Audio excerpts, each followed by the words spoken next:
ఓం సదాశివసమారంభాం వ్యాసశంకరమధ్యమాం అస్మదాచార్యపర్యంతాం వందే గురుపరంపరాం. జ్యోతిషశాస్త్రాన్ని భావితరాల వారికి ప్రసాదించిన ఋషుల యొక్క పాదపద్మాలకి నమస్కారం చేసుకుంటూ, అలాగే నాకు ఈ జ్యోతిష విద్యను నేర్పిన గురువర్యులు జ్యోతిష బ్రహ్మ కీర్తిశేషులు శ్రీ ఈరంకి సూర్యనారాయణమూర్తి గారు, సూర్యశ్రీ దైవజ్ఞ గారి యొక్క పాదపద్మాలకి నమస్కారం చేసుకుంటూ, ఓం శ్రీ మహాగణాధిపతి నమః, శ్రీ గురుభ్యో నమః, హరి ఓం. వీక్షకులందరికీ నమస్కారం. మే నెల 12వ తారీఖు లగాయితూ మే 18వ తారీఖు శనివారం వరకు ఉండేటువంటి గ్రహగతుల ఆధారంగా ద్వాదశ రాసుల వారికి ఈ వారం ఏ విధమైనటువంటి శుభాశుభ ఫలితాలు కలగబోతున్నాయో ఈ కార్యక్రమం ద్వారా తెలుసుకుందాం.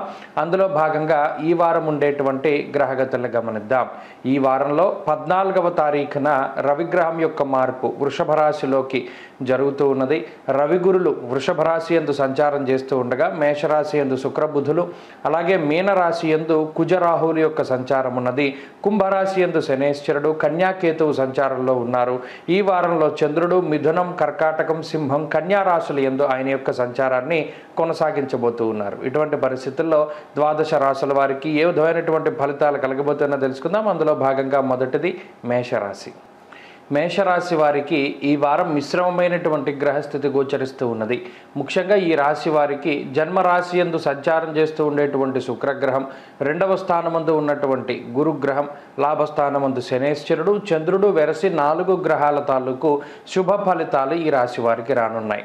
ఈ గ్రహ సంపత్తి వల్ల ఈ వారంలో ఆర్థిక స్థితిగతులు మరీ ముఖ్యంగా ఆరోగ్యపరమైనటువంటి విషయాలు, ఆర్థిక పరిస్థితులు, అలాగే ఇవన్నీ కూడా ఆనందదాయకమైనటువంటి వాతావరణంలో ఉండబోతూ ఉన్నాయి. ప్రత్యేకించి గురుగ్రహం యొక్క మార్పు జరిగిన తర్వాత లాభస్థానమందు శనేశ్వరుడు కానీ, శుక్రుడు జన్మ రాశి స్థితి కానీ, అలాగే గురుడు 2వ స్థాన స్థితి కానీ, ఇవన్నీ కూడా ఆర్థిక పరమైనటువంటి ఎదుగుదలని సూచిస్తూ ఉన్నాయి. అనగా ఈ మే నెలలో ఈ 3వ వారంలో ఉండేటువంటి పరిస్థితులు ఉద్యోగపరంగా కానీ, వ్యాపార పరంగా కానీ ఏమైనా ఆర్థిక లాభాన్ని కలిగించేటువంటి విధంగా ఉద్యోగంలో ఉన్నటువంటి వారికి ప్రమోషన్లు లేదా వ్యాపార లాభము, ఉద్యోగపరమైనటువంటి గుర్తింపు లేదా సన్మాన సత్కార్యములు పొందేటువంటి పరిస్థితులు ఇవన్నీ కూడా ఈ గ్రహస్థితి వల్ల మేషరాశి వారికి ఇవన్నీ కూడా సంభవించబోతూ ఉన్నాయి.